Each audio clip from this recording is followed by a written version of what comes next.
So yeah, when Vimlichita asked me if I would give a talk on one of the teachers, the immediate person who came to mind was Mogallana. I don't know why I have a fondness for him, and I'm not even sure when I was writing the talk why it's particularly him rather than Sariputra, but it is. I think it's almost like Sariputra, he gets mentioned a bit more. So in the Prajnaparamita text, like the Heart Sutra, you hear Sariputra's name, not necessarily in a positive context, but he gets a bit more highlight than Mogallana. And I think I relate to the quiet one in the back. I think of Mogallana as the quiet one in the back who's getting on with things. So I can't really talk about Mogallana without talking about Sariputra. I was thinking they're a bit like, they made me think of Morecambe and Wise. Or I thought maybe a more current one would be Ant and Dec. You can't really have one without the other. Or people forget that they were two individuals, they just come together. So I will talk about both of them, but then move more into qualities that Mogallana had and look at Mogallana's death.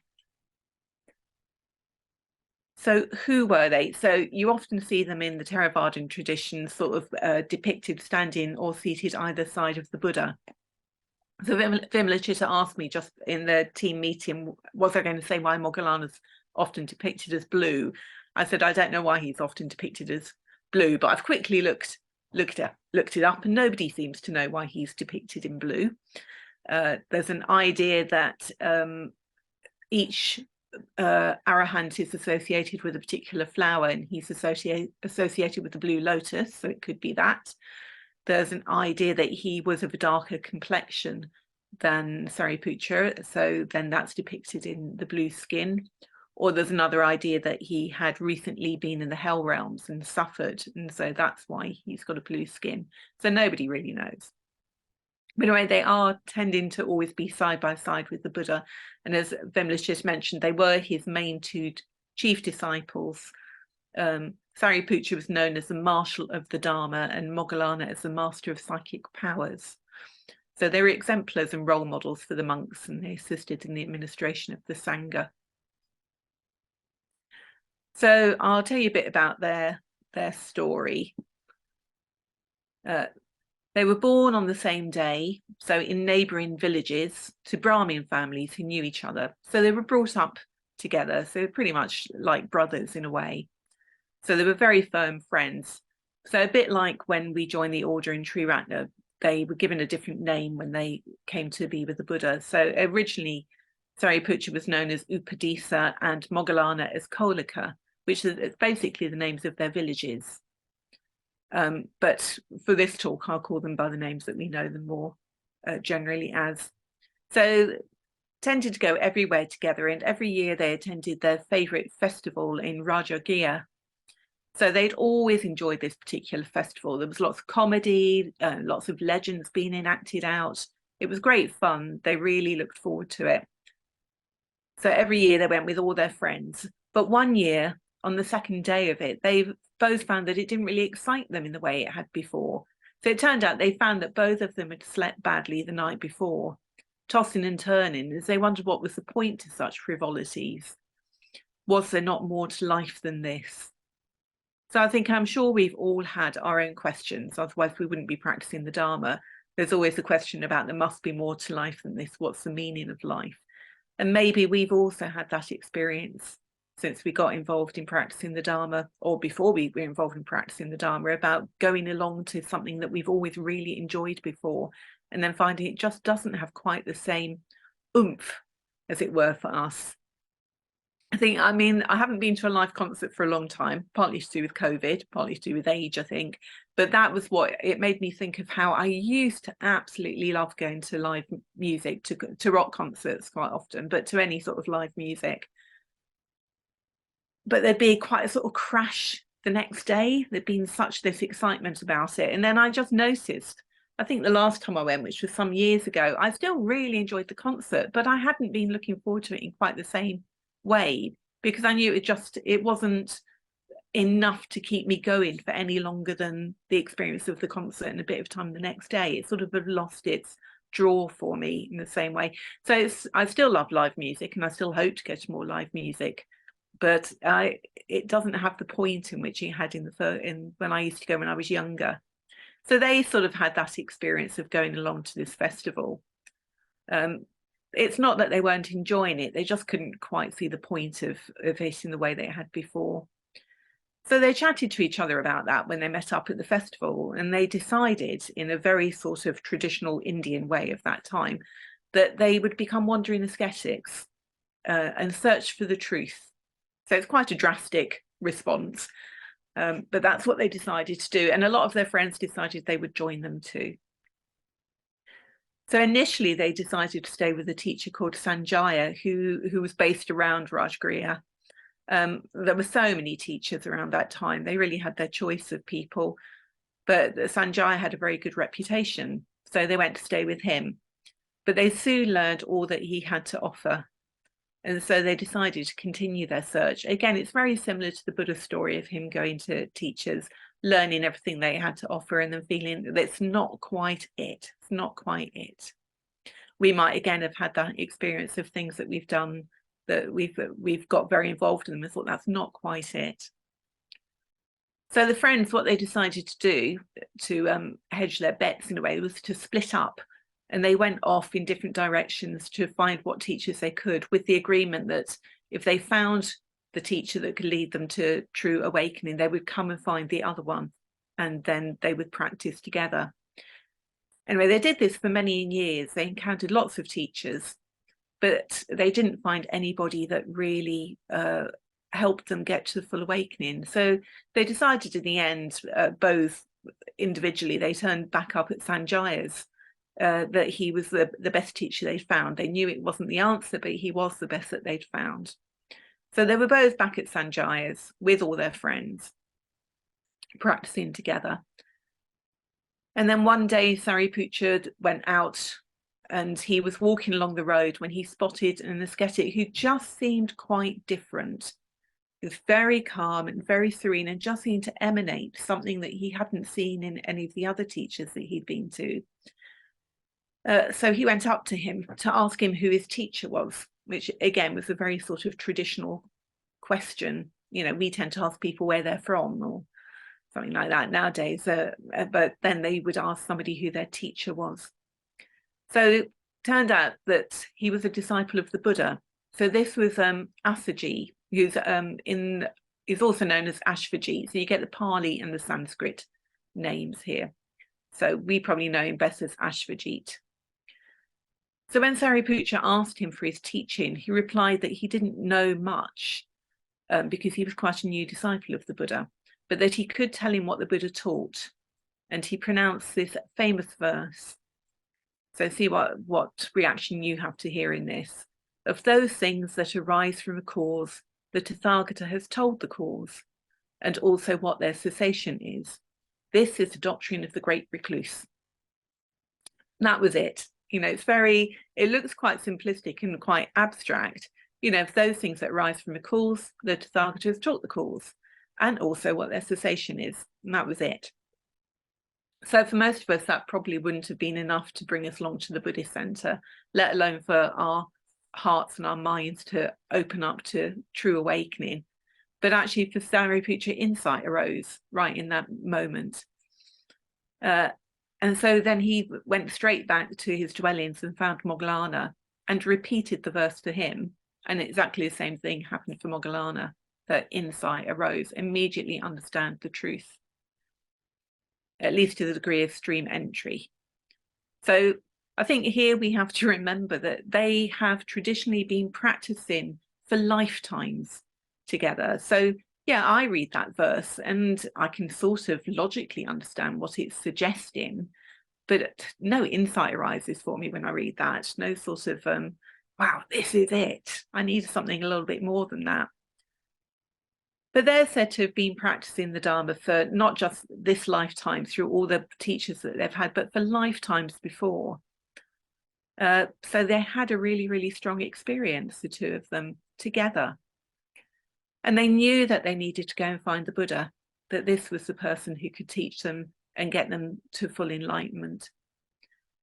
But they really respected Sanjaya. That's one of the things I like. They really respected him as a teacher, even though they knew that it was limited what he was teaching. So they didn't just sort of up and go. They thought we must let Sanjaya know this because he could be led to full awakening as well. So they went to him and told him that they were leaving to join the Buddha, and they invited him to join them. But his pride got the better of him. He decided he couldn't go from being a leader, and he was a leader of hundreds of followers. He couldn't then go back to being a disciple and be a disciple of the Buddha, even though he must have known that there was more. He had enough of a depth of practice to know that he hadn't really reached full enlightenment. But it's when pride overcomes us and we can't quite admit that actually the way we're practicing isn't necessarily helping us fully. We need the help of others. Anyway, luckily Sariputra and Mogallana didn't feel that way, and off they went, took all their friends with them who decided to stay with them. And Sanjaya apparently was so distressed that hot blood spurted from his mouth at this. And sadly, he never did go to the Buddha. So I don't know if we ever hear much more about Sanjaya. So they went and found the Buddha, and the story is that when they were approaching the Buddha, the Buddha saw them coming and announced to his followers who were sitting with him that his two chief disciples were coming. So again, he recognized what they represented. They represented this, in a way, a karmic connection he had with them. So I'll mention that in a minute, that they go back lifetimes with him. And it's said that a Buddha in any lifetime always has two chief disciples, and these were his. So in a week, Mogallana was fully enlightened, having spent that time meditating alone in a forest. And I like the fact that actually he really struggled with drowsiness. So you'll hear a sutta that gets bits of it get read from time to time, where the Buddha's just going through all these different ways to work with drowsiness. From, people talk about tugging your ears and splashing water on your face, getting up and walking. There's all these different ways to work with drowsiness that Mogallana had to work with. So the Buddha came to him in his mind, in his vision, and encouraged him how to practice. So that, again, was one of the first times we encounter Mogallana's psychic powers by having the Buddha appear before him to teach and encourage him. So he became fully enlightened. And then a week later, Sariputra followed. Although without much hard practice, he didn't seem to have the experience of all the drowsiness that Mogallana had. So Mogallana later said that he attained arahantship by quick penetration, but his progress was difficult. Whereas Sariputra also attained arahantship by quick penetration, but his progress was smooth. So it's just a different way of practicing. So we each have our own ways to penetrate the truth. There's no point comparing ourselves to somebody else in the way that we practice, because we all have our own individual paths. So quite often when I lived at Tirat Loka, we'd have these lineage of loyalty retreats, which was looking at the refuge tree figures, which is all the teachers of the past plus bodhisattvas and these arahants and bhantes teachers from his lifetime. And we'll get people who come on the retreat. There's some of the retreatants will give little talks on the figure that they really love, and they nearly always talk about one of the bodhisattvas or Papasambhava or these sort of quite mythical, exciting figures. And they very, very rarely talk about one of the arahants. And I think the arahants are seen for some people as a bit more mundane and not so interesting. We can see the monks and nuns in Southeast Asia nowadays with their shaven heads and their mud-coloured robes, and it seems just a bit too mundane. But actually, particularly because of Mogallana's psychic powers, it is quite mythic. And all the stories of the Jatakas, of them having had lifetimes being friends with the Buddha, working with the Buddha, it is very mythic. So I think for me, they embrace both the mythic and the mundane. So it reminds me that Nirvana isn't a place out there where there's all these beautiful bodhisattvas in all their glorious jewels and silks and stuff. It's a bit like it's right here within samsara. It's about how we see the world. It's about how we relate to the world and relate to ourselves. That is what Nirvana is within the world that we live in. So it's not about escaping something or becoming something. It's about seeing something in the right way, with new eyes, with fresh eyes. So I've been to Thailand quite a few times, and one of the sayings that I really love that you hear from the Thai people quite a lot when they're trying to sell you something that you don't particularly want is same, but different. Same, but different. They all say that. You can buy T-shirts with same, but different. And I always think it's a wonderful sort of evocation of the Dharma life. You know, that's what we're trying to do. We're trying to be a part of this world, the same, but different. And I think when Sariputra saw Assaji, that's what he was experiencing. There was this man who, to some extent, looked the same in the robe, shaven head, but actually he was different. And that's what we're trying to do. So probably all cultures have myths about travel and searching for something. It's usually love or treasure or the truth. You know, it could be the golden fleece or the holy grail. So legend is full of questing and journeying. That's the mythic. And that's what Sariputra and Mogallana were doing. You know, they'd spent, like I say, not just years, but lifetimes engaged in this, the quest for truth. And the Jataka tales, which some of you might have come across, of all these sort of wonderful tales about past lives of the Buddha. So you see in those tales their connection with the future Buddha Gautama. So sometimes they're humans in these tales, sometimes they're animals. For example, when the future Buddha was a partridge, right, like he had two friends. One was a monkey, which was Sariputra, and one was an elephant, that was Mogallana. So I dreamt, like, when I'm just thinking about that, I just dreamt of a woolly mammoth last night. I couldn't understand why, when I woke up this morning, why I dreamt about this enormous woolly mammoth, but maybe that was Mogallana. So in these tales, the Buddha often becomes their teacher and preceptor, and a foretoken of the relationship in their final existence comes up. So like I say, most of us have probably felt there's more to life than our present experience. And this is how the two friends felt. It galvanized them into searching for something more, even though they didn't know what that was. So, you know, they weren't content to simply sit in a position of security. They wanted to find out what was going on, what was the truth of reality. So what does it take to get us to keep searching? You know, it's like when the quest gets hard, for us, there aren't going to be dragons or sea monsters, or in my case, woolly mammoths, it would appear, but plenty of distractions and negative or pleasurable mental states. In a way, those are our dragons and sea monsters. It might be that we have a really busy life, it might be work, it might be family, it might be that we just like really blissing out in our meditation practice and having a lovely sit on our cushion. It's not that there's anything wrong with any of these things, but do they become obstacles? They're part of what we're using in our quest to find the truth. And Sariputra and Mogallana at least had each other through all those lifetimes. So I think they represent the real importance of spiritual friendship. As I'm sure gets quoted so often, isn't it? This thing about spiritual friendship isn't the half of the spiritual life, it's the whole of the spiritual life, and always trying to look about, well, what does that actually mean? What did the Buddha mean when he said that? So Sangha is so important, spiritual friendship is so important, and they definitely helped each other through their lifetimes. So, you know, they had lifetimes of momentum when they came across the Dharma in this lifetime. So deeply rooted groove of a habit, of a samskara that motivated them to keep practicing. And actually, we may not always feel that in this lifetime, but my theory is that loads of people come to Buddhist centres, loads of people read Dharma books, they don't all keep practicing. There's something that has kept us practicing. So I think all of us have had something that has kept us going, some connection that's kept us going, that's meant we keep coming to a class week after week. I have no evidence for that, but that's what I think. So I want to look at that. So I think about the friendship, looking at the friendship. So one of the things I love about Mogallana and Sariputra is that their friendship doesn't invite comparisons. True friendship should never invite comparisons.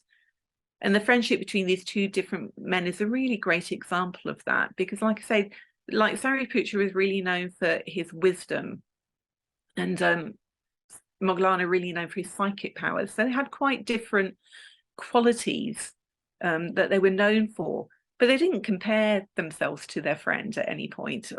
They just rejoiced in each other. So letting go of that false view of an inherently fixed self, It doesn't mean we lose our individuality. It means we become more fully an individual, not reliant on others' opinions of ourselves. So individuality isn't about being original, but about being more fully who we are without comparing ourselves to others, without needing the approval of others or the recognition of others. So like I say, Sariputta was known for his deep knowledge and skill in analytical discourse, for his wisdom, and Mogallana for his psychic abilities. But both were known for their kindness, patience, and desire to teach others. So I think one of the things I like about Mogallana is this thing about his psychic abilities, because it's not something I particularly relate to. So it intrigues me about him. So he's said to have been the bhikkhu who had most developed the 4 roads to power, which is a particular practice. So if you like Pali words, it's the Iddhipada, the basis of success, the 4 roads to power, Iddhipada. So I won't say much about these because you could give a whole talk, or you could give a whole series of talks on these, but they are psychic powers that were possible for all. So the Buddha didn't want people to get sidelined by trying to develop psychic powers, because in the end, a psychic power is just a psychic power. It doesn't necessarily lead you to enlightenment. There has to be awareness, there has to be context. But Mogallana used them appropriately in his practice. So in brief, there are 4 ways to develop concentration. So through desire, through energy, through mind, and through investigation. But those mental factors have to be accompanied by what are called the volitional forces of striving. So i.e. the energy directed towards insight, psychic energies directed towards insight. We'll see how at his death he used these psychic powers to die a good death. So there are loads of stories in the Pali Canon that you could pick out about Mogallana's psychic abilities. Such as when at one point Sariputta was ill, and Mogallana could tell that there were some lotus shoots growing in the Himalayas, hundreds and hundreds and hundreds of miles away, that would be beneficial for his health. So he magically went and got them from the Himalayas and brought them back to Sariputta through his psychic abilities. There's another story about when all the monks were gathered with the Buddha to chant the Pratimoksha, which is their code of discipline. So to really be able to do that, it's a bit like when we chant the precepts, or we're talking about ethics. Really, they have more weight if we actually have confessed beforehand. If we've broken a precept and we confess beforehand, then you can chant the precepts with more of you wholeheartedly there. So ideally, when you had a gathering of the monks all together to chant the Pratimoksha, they should all be pure, it was called. So they would be asked, is there anybody who's not pure here? So given the opportunity to confess, nobody confessed, but the Buddha could tell. He just simply said, I think this community is not pure. And then Mogallana, through his psychic ability, sort of looked around this large gathering of monks, and he could tell which monk it was who had broken the precepts and was choosing not to confess it. So then he just outed this monk and sent him packing, basically. So it can sound quite judgmental that he was just like, right, you're out of here. But actually what he could see was this monk was not taking their practice seriously. They were not taking the community seriously. And that they needed to learn to do that. And so he did it for the good of the community, but also for the good of that person who really wasn't taking their practice seriously. So in the Samyutta Nikaya, one of the collections of suttas, there's a story about them staying at the bamboo grove, which features quite often. Sariputta noticed how bright and serene Mogallana was, and he asked if he'd spent the day in peaceful dwelling. But Mogallana replied that he'd spent the day in gross dwelling. So maybe I like Mogallana because I can relate to that, and spend the day in gross dwelling. But he had a Dharma talk with the Buddha. But then Sariputta knew that the Buddha was hundreds of miles away at Savatthi. So he asked if spiritual power had been used by either one of them to communicate. Mogallana said they both cleared their divine eye and divine ear to communicate with each other. So then Sariputta rejoices in Mogallana. He says, friend, compared to the venerable Maha Mogallana, we are like a few grains of gravel compared to the Himalayas, the king of mountains. For the venerable Mogallana is of such great spiritual power and might that, if he so wished, he could live on for an eon.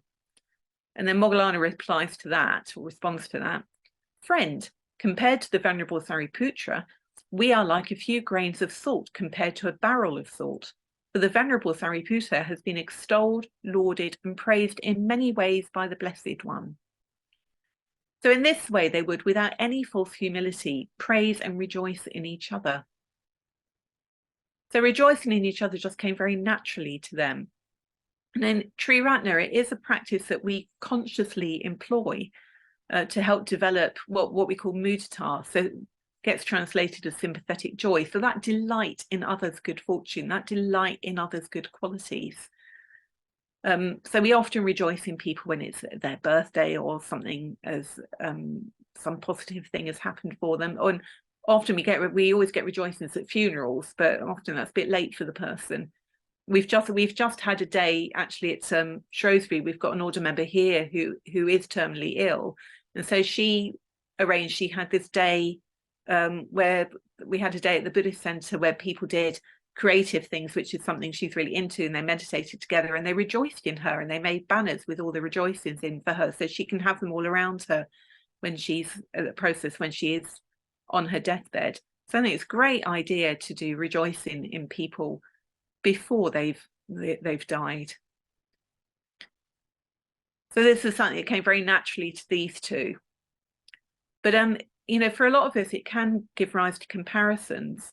I definitely used to experience it more. I think, I mean, I still can do, but I definitely did some years ago. It would be, you know, I'd hear somebody rejoiced in, there'd be a little voice going, well, do I have that quality? Oh, aren't their qualities better than mine? And I'm sure people wouldn't rejoice in me that well. And people rejoiced more in them than they have ever done in me. You know, these little voices that would just come and get me. And, you know, it's unpleasant and it's embarrassing because it's a pointless thing to get into. You know, Sariputra and Mogallana had no such qualms about praising each other. It was never that one of them was better than the other. They both had their own individual qualities. And so do we. So one more story about their differing qualities, which you may know. It's a very popular and well-known story about them, but I do love it. It's from the Udana. So this time they were staying at somewhere called Pigeon's Grotto.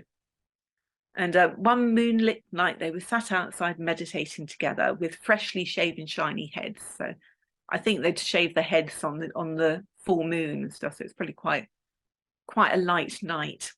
So as they meditated, a couple of yakshas passed overhead. So I don't know what yakshas meant to look like. They're a kind of evil sprite. So I've always seen them as a sort of cross between a tiny golem and Yoda. I have no idea if that's what they're meant to look like, but you know, if you think of a evil sprite, have whatever image you have in your mind. But for me, that's what they look like, a tiny golem and Yoda. But they're very naughty. And one of them decided to give Sariputra a mighty blow to the head, because obviously his head was gleaming in the moonlight, freshly shaven. The blow was said to have been mighty enough to fell an elephant or cleft a mountain peak. So Mogallana saw all this happen and quickly asked his friend if he was all right. And Sariputra, I think, sort of looked at him a bit like, well, why wouldn't he be all right? He said it was fine, apart from a little pain in his head. And then Mogallana rejoiced in Sariputra's strength of concentration, strength of meditation practice. And Sariputra rejoiced in Mogallana's ability to see the yakshas, as he wasn't even able to see so much as a mud sprite. So again, it's the thing about rejoicing in differences. We don't all need to be good at the same things. I mean, I have friends who have far greater Dharma knowledge at their fingertips than I do. And I really rejoice in their clarity of mind. I also have friends who are able to give of themselves incredibly wholeheartedly again and again and again, give their time. And I really rejoice in their open, generous hearts and their energy. So all my friends have qualities I don't have so strongly, but I in turn have qualities that they don't necessarily have in the same way. So someone being better than me at something, or even being better than me at most things, doesn't make me a lesser person. Both Sariputra and Mogallana had an enormous amount to offer because they came from a place of metta, generosity and understanding. In a way, that's what matters. It doesn't matter if somebody's much better than us at something, or loads of people are better at things than we are. I used to have a thing what I used to call the golden girl complex. If I felt somebody was just really confident and shining, I would just see all the things about myself that were not that, and would stop seeing the things about myself that were positive. So they're a good example of not doing that.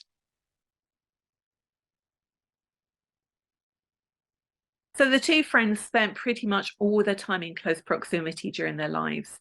So they would go off and practice in different places. So like at the point where they both realized enlightenment, they chose to meditate and practice in different places, but they were never very far from each other. No, especially when important events took place, such as awakening. So when they died at the age of 84. Both of them were said to be 84. So they died within 2 weeks of each other. So they were born on the same day and they died within 2 weeks of each other, traditionally. So Mogallana died on the new moon of October, November, and Sariputra died 2 weeks previously on the full moon. So I think one of the things I particularly like in Mogallana is the story of his death.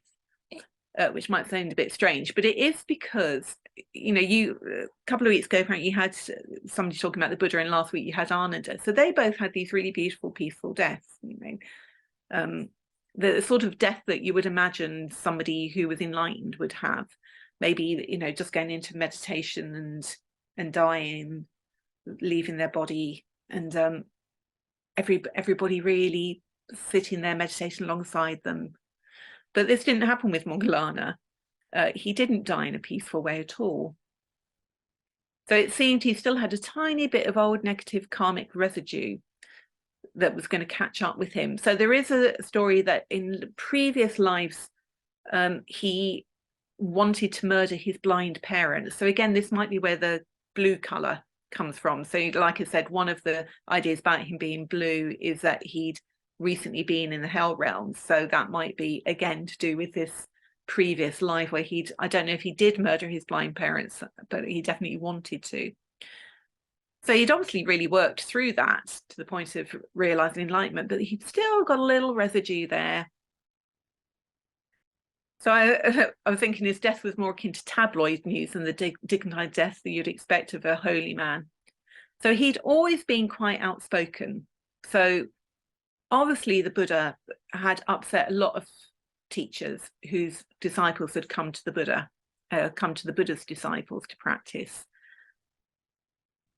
And Mogallana, because of his psychic abilities, one of the things he could do, he could see what was going to be the result of these people's practice. And he told some of the followers of certain ascetics that if they stayed practicing in that way, they would be born in subhuman states of existence. It was not going to get them to a beautiful rebirth. It was not going to get them to enlightenment. Whereas if they came and studied with the Buddha and practiced the Buddha's teachings, they would be reborn in a heavenly state. So he was very open about this. And again, you know, lest it sounds judgmental, he's saying it because he's trying to be compassionate towards these people. He's trying to encourage them to come and do a practice that's going to be of more benefit to them. It's not him sort of saying, oh, your teaching's a load of rubbish, we've got the best teacher. He's just trying to say it as it is. But of course, that made a lot of these ascetics very disgruntled. And so a band of them collected 1,000 gold coins from their followers. They didn't want to actually go and kill Mogallana themselves, but they paid a band of brigands to go and do it with the 1,000 gold coins. So Mogallana was at that time living alone at a hut at the Black Rock near Rajagriha again. And through his psychic powers, he knew what was going to happen. He knew he was going to die soon. And he was ready to die. It's not that he was clinging on to life, but he also knew that the karmic consequences for those brigands was going to be really negative. And he didn't want them to kill him for that reason. He didn't want them to accrue these terrible consequences of such an evil action. So the first day that they approached, he used his psychic powers to escape. So I think the first day he went through the keyhole. So they got to the hut and he wasn't there. And then there's some stories say they kept coming back over a month. Other stories say they came back every day for 7 days. But anyway, when they came back again, he then used his psychic powers to disappear through the roof. And every time they came, he wasn't there. He'd got away. So after a week or possibly after a month, depending which story you follow, he knew they were coming for him. And he suddenly found that his psychic powers had disappeared. He couldn't escape, couldn't get out of the hut before they came in to get him. And it said that that last little bit of residue from past negative actions coming into fruition. So the brigands entered and they knocked him down, and it said that they pounded his bones until they were as small as grains of rice. So they gave him a really good doing over, basically. And then they dumped his body behind some bushes and fled. They thought they'd beaten him to death. They left him behind the bushes. However, Mogallana's strength of practice meant that he wasn't quite dead, and he used his now returning powers to transport himself to the feet of the Buddha. And the Buddha again asked him, well, because he knew he was about to die, could he do one last teaching for the monks? So that's what he did for the community. He gave one last teaching and then he died. Some say at the feet of the Buddha, some say he manifested back behind the bush and died behind the bush. But either way, he used his psychic powers to die in a positive way.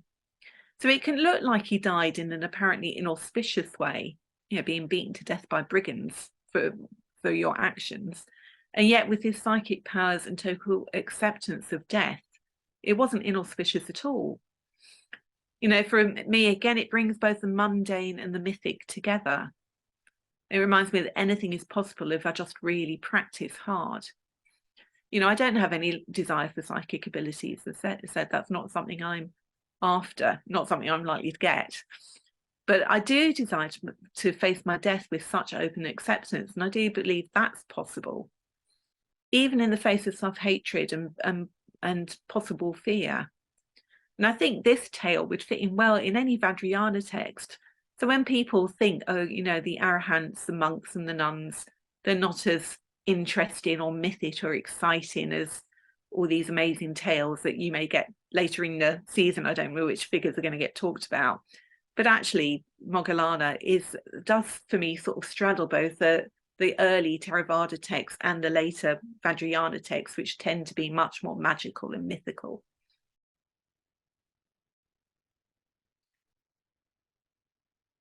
So like I say, the Theravada or the Hinayana, the early teachings, are often seen as less exciting than the Mahayana or the Vajrayana, with their tales of magical feats and mythical figures. The Bodhisattvas, Padmasambhava subduing the demons, Darkinis flying naked through the air, Milarepa subsisting on nettle soup for years and turning green. These are all figures you may come across if you haven't already.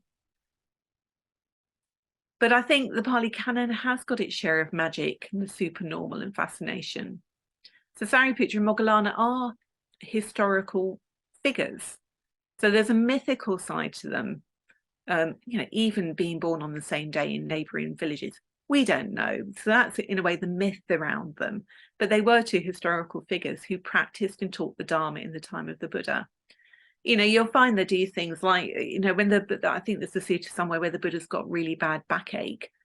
So rather than just sit and try and teach with really bad backache, which might be a good lesson today, because we've got a couple of people with bad backs, he went and rested and asked Sariputra to take over and teach.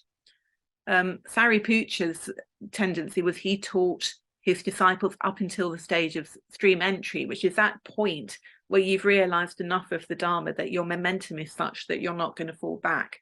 You are going to keep moving forward and realize full awakening eventually, whether in this lifetime or future ones.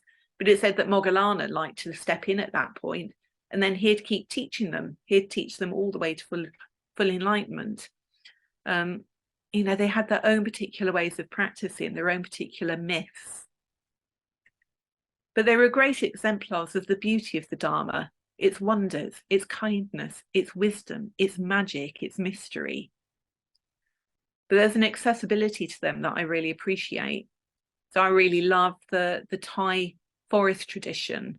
It's something that I find personally very inspiring, of Tudong monks who who walk across country and sleep under trees and beg for alms. You don't tend to get that so much in Britain. So there have been practicing Thai monks or Thai forest tradition monks who have done tudong in Britain. But it's like these figures just really inspire me of living so traditionally and so much in the way that the Buddha's disciples did.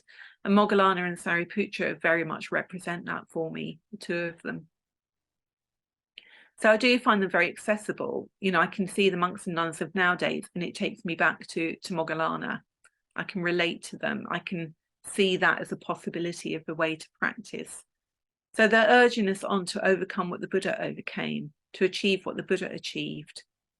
And in that way, I find them both, and particularly Mogallana for his, I think, the back seat, I think of him sitting in the back seat. I find them real inspirations to practice. So I leave it there.